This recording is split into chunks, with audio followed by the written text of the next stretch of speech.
Good morning, everyone at Tushita and online. So we will start today with looking at our posture. Make sure the most important, the back is straight. The legs are crossed, ideally in full lotus posture. But don't be forcing yourself. Make sure you're comfortable.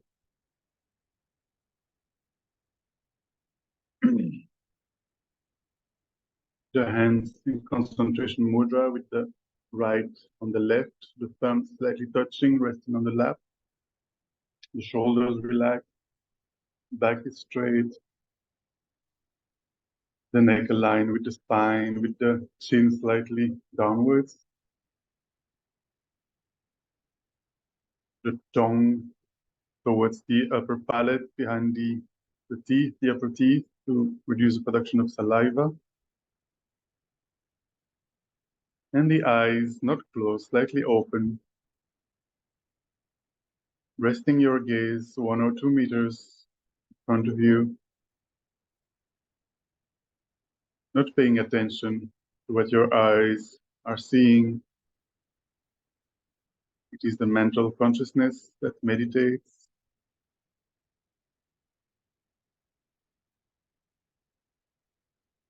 And bring to mind your object of meditation. So if you are used to single-pointed meditation, you can bring any object to mind that you are used to. Otherwise, you can visualize a tiny drop of white light between your nose and your upper lip. And focus all your attention on this tiny drop of white light.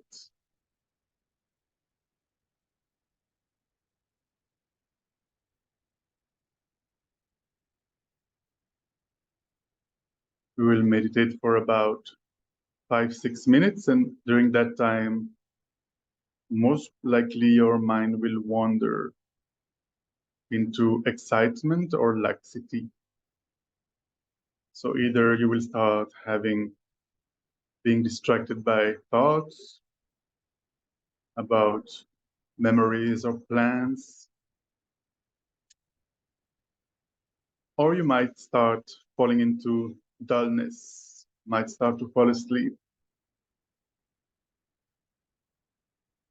So it is very important to identify laxity and excitement, to check regularly, am I meditating? Is my attention still on my object? And as soon as I notice that my mind has wandered, to make the conscious effort to come back to the object and stay there without forgetting the object. Every time the mind wanders, I notice and I come back immediately to my object. So we will do this for about 5-6 minutes.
gently come out of the meditation.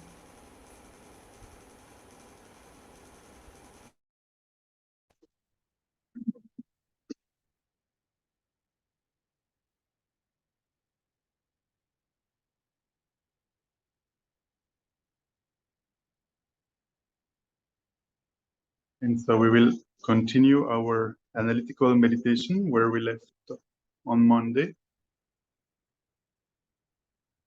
So we just started on Monday meditating on the whole graduated path to enlightenment, the Lamrim. So every new topic. So this week we are looking at the Guru devotion, how to rely on a virtuous spiritual guide. Before we do this, we'll establish a proper meditation motivation. Why are we meditating on the Lamrim?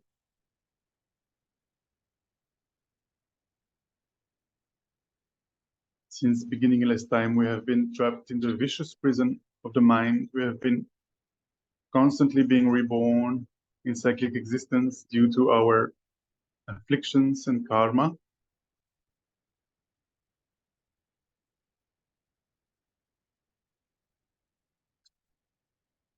And all dear sentient beings are in the same boat,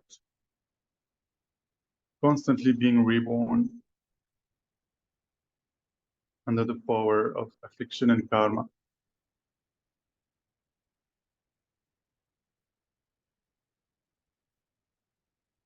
Try to generate a strong wish for yourself to be free, totally free from misery, free from suffering, and achieve eternal happiness. An extended wish. May all sentient beings be free from suffering and the causes of suffering. I myself will free all sentient beings from suffering and the causes of suffering.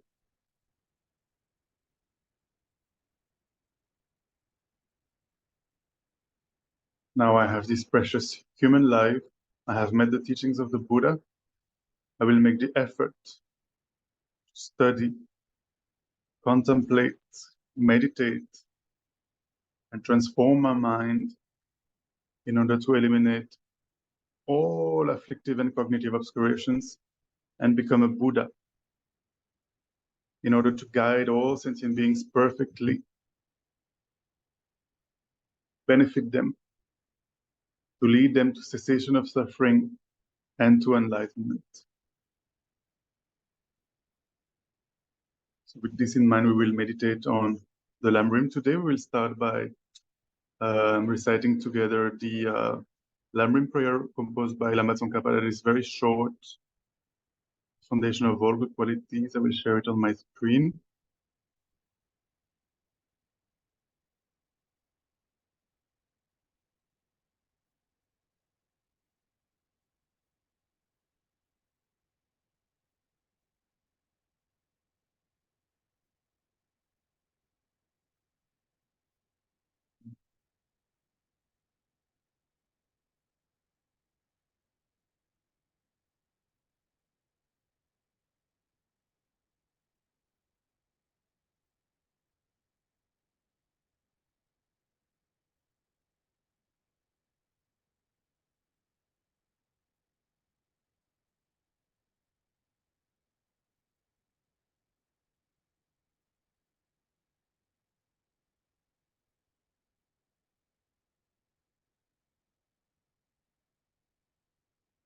I hope you all can see my screen now on Zoom. And at Tushita, we have the prayer in front of us. The foundation of all good qualities is the kind and venerable Guru. Correct devotion to him is the root of the path. By clearly seeing this and applying great effort, please bless me to rely upon him with great respect. Understanding that the precious freedom of this rebirth is found only once, is greatly meaningful and is difficult to find again, please bless me to generate the mind that unceasingly, day and night, takes its essence. This life is as impermanent as a water bubble. remember how quickly it decays and death comes. After death, just like a shadow follows the body, the results of black and white karma follow. Finding firm and definite conviction in this, please bless me always to be careful, to abandon even the slightest negativities, and accomplish all virtuous deeds. Seeking samsaric pleasures is the door to all suffering. They are uncertain and cannot be relied upon. Recognizing these shortcomings, please bless me to generate a strong wish for the bliss of liberation. Led by this pure thought, mindfulness, alertness, and great caution arise. The root of the teachings is keeping the pratimoksha vows. Please bless me to accomplish this essential practice. Just as I have fallen into the sea of samsara, so have all mother migratory beings. Please bless me to see this, train in supreme bodhicitta, and bear the responsibility of freeing migratory beings. Even if I develop only bodhicitta, but I don't practice the three types of morality, I will not achieve enlightenment.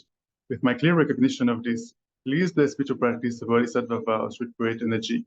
Once I have pacified distractions to wrong objects and correctly analyzed the meaning of reality, please bless me to generate quickly within my mind stream the unified path of calm abiding and special insight.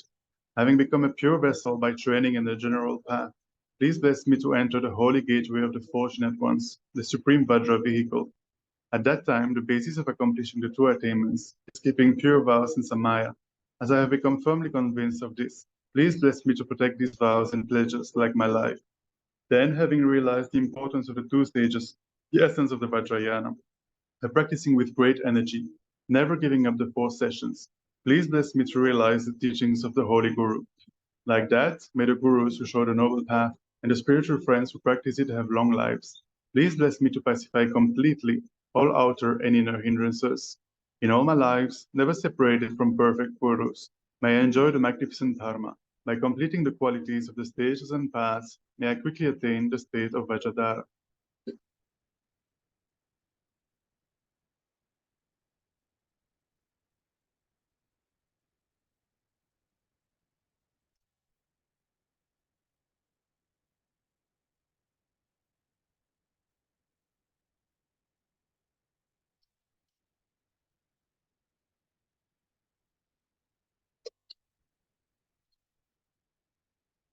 So on Monday, we saw the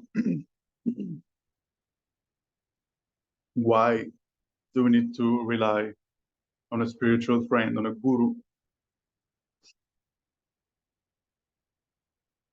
Just like for learning anything, basically how to drive a car, how to go to a place we have never been before, how to cook, how to play an instrument.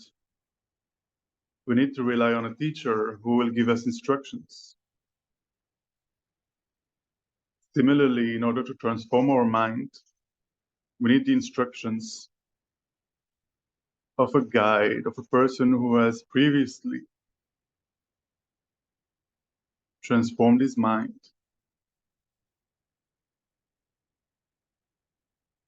It is not enough to merely read books. We need the unmistaken instructions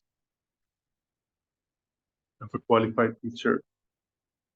And we have seen the qualities that a qualified teacher should have. Basically, he must be subdued, practicing the 3 higher trainings of ethics, concentration, and wisdom. He must have greater knowledge than the disciple, he must be perseverant, have a wealth of scriptural knowledge, must have realized emptiness, must be skilled in teaching the Dharma,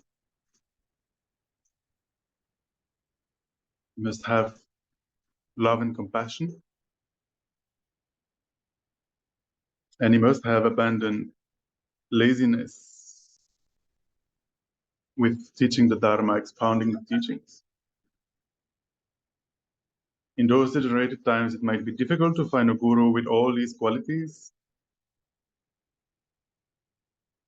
So At least the guru should have more qualities than faults, more concern for others than for him or herself,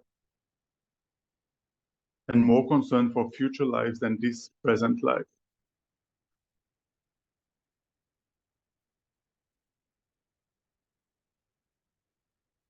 Today we will see also the qualities that a student must have to rely properly on a teacher. And if those are qualities that we don't have today, let's aspire to develop them.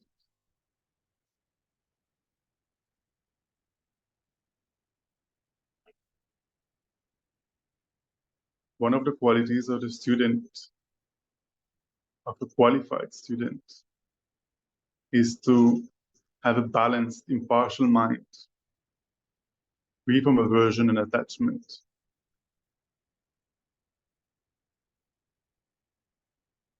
Being honest, not attached to one's own group and hostile to others.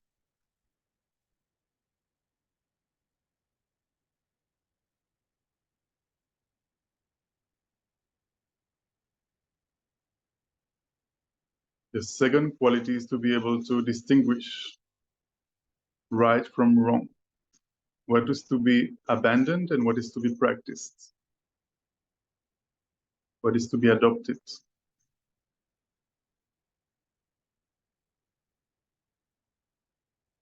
We have the wisdom to make the difference between right and wrong.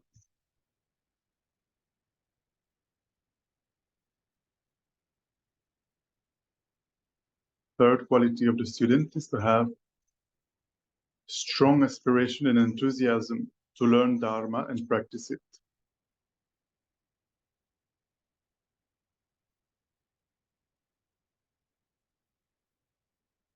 The fourth, having great respect for the teacher and for the teachings.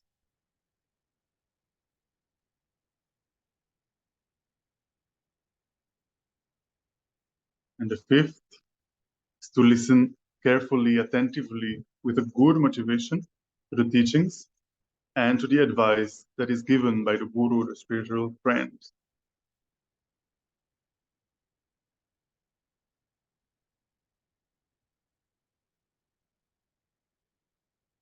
So in order to properly rely on a guru and make progress along the path, we need these 5 qualities to generate the determination to develop them. Maybe take half a minute to generate this determination. May I develop all these 5 qualities.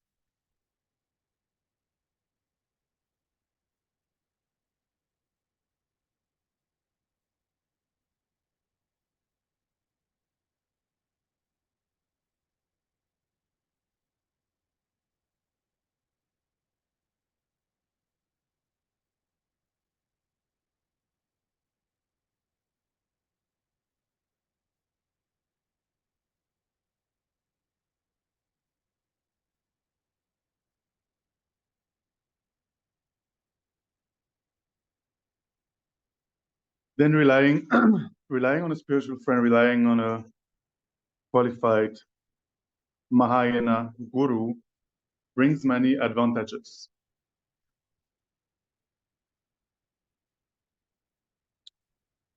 The Lamrim gives us a list of 8 advantages, benefits of properly relying on a qualified Mahayana virtuous friend. The first one is that by practicing the advice, putting the teachings into practice, we will come closer to Buddhahood.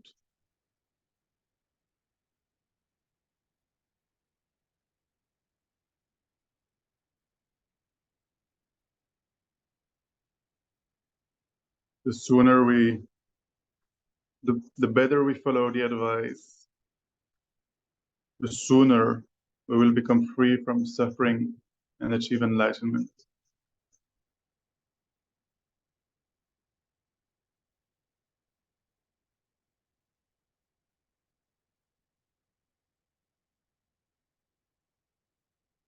Second benefit is that we will please all the Buddhas. You know, the Buddhas, they're looking at us like a mother loves her only child. The Buddhas manifest in the form of the gurus in order to help us by teaching us the Dharma. So they are pleased when we rely upon them and put the teachings into practice.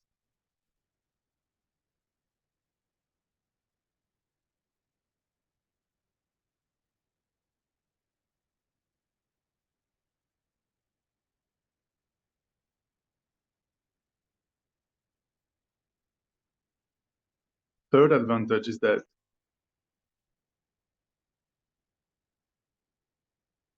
because we rely properly on the guru, we will put the teachings into practice.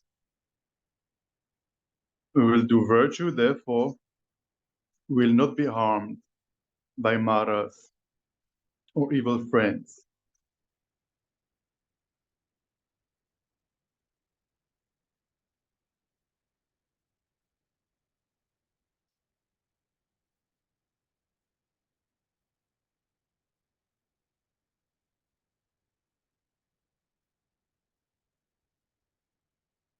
When we practice virtue, when we abandon non-virtue, we create the causes for happiness, and we purify the causes for suffering.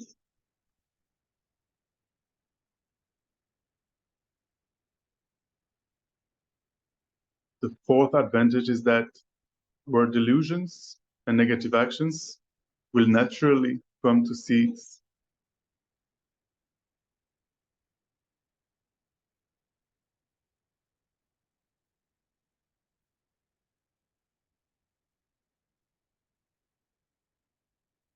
Then our realizations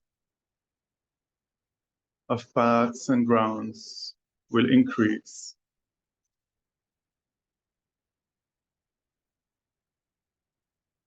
By relying on a spiritual friend, slowly, our mind we will practice virtue, we will be able to concentrate and achieve single-pointed shamatha. We'll be able to generate renunciation, bodhicitta. We'll be able to realize emptiness directly, and eventually get rid of all afflictive and cognitive obscurations. Our realizations will progressively increase. Then, because of relying properly on a qualified spiritual friend in future lives, we will not be deprived of virtuous spiritual friends. We create the causes for this, to continually be reborn under the care of a qualified spiritual teacher.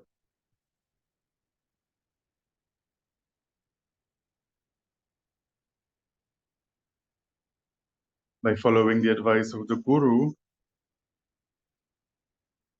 we will not fall into the lower realms, because we will put his advice into practice. We practice virtue, will not create the causes of falling again in the lower realms.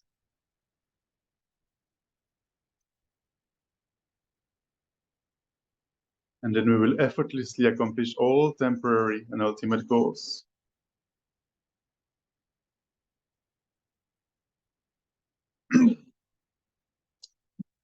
In the other hand, it is said that if we don't rely properly on the guru, equally there are 8 shortcomings. Or if we establish a relationship with the guru, but then we fail to rely on him or her properly, For example, if we criticize, disparage, or abandon our guru,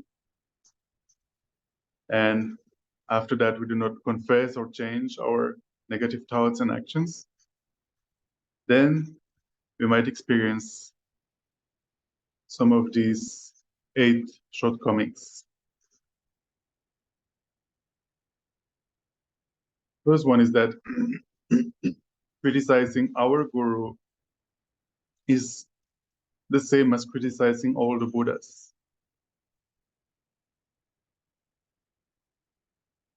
If we get angry at our guru, we destroy eons of merits, equal to the number of moments of our anger.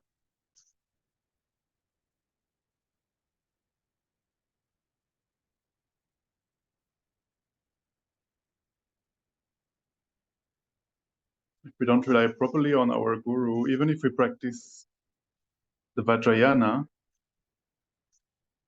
the Tantrayana, the Mantrayana, we will not achieve the sublime realizations.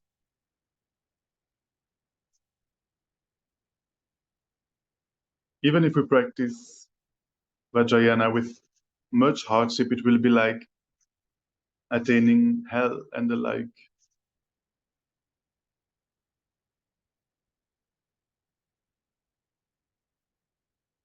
Then we will not develop new qualities, and the qualities that we might already have will degenerate.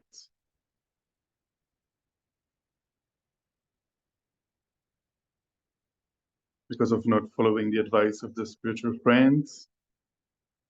For example, engaging in virtue, abstaining from non-virtue, then we will create the causes to experience illness and spirit harm. We will create the causes to be born again in the lower realms in future lives.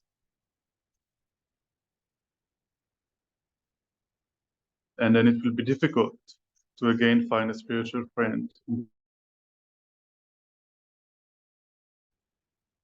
So take a moment to generate a strong determination in your mind to do your best to rely properly on your teacher and to never disparage or reject him or her, and to confess or purify any mistake that you might make in relation to the Guru.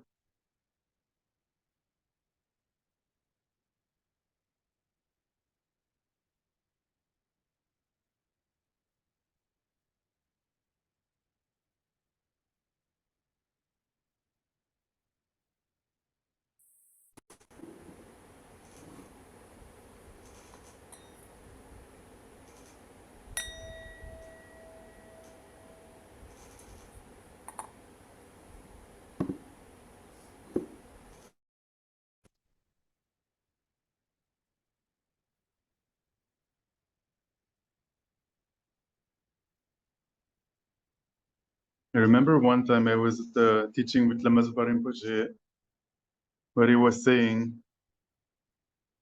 and I thought he was speaking like directly to me, you meditate only on bodhicitta, bodhicitta, bodhicitta. You meditate on nothing else, just the subjects of the Lamrim that you like. But he said it's very important if you want to achieve realizations to meditate on the whole Lamrim. And there are some subjects that are, we like them better than others. He used to say, you never want to meditate, for example, on the suffering of the lower realms, but it's a very important topic. Because if we don't meditate on that, how can we achieve, renunciation, bodhicitta? Difficult. Guru devotion is, Lama Tsongkhapa, his prayer is called the foundation of all good qualities. It's a very important topic. It might not be the easiest one, but very important as well. So we'll continue on Friday. Have a very good day. Thank you very much.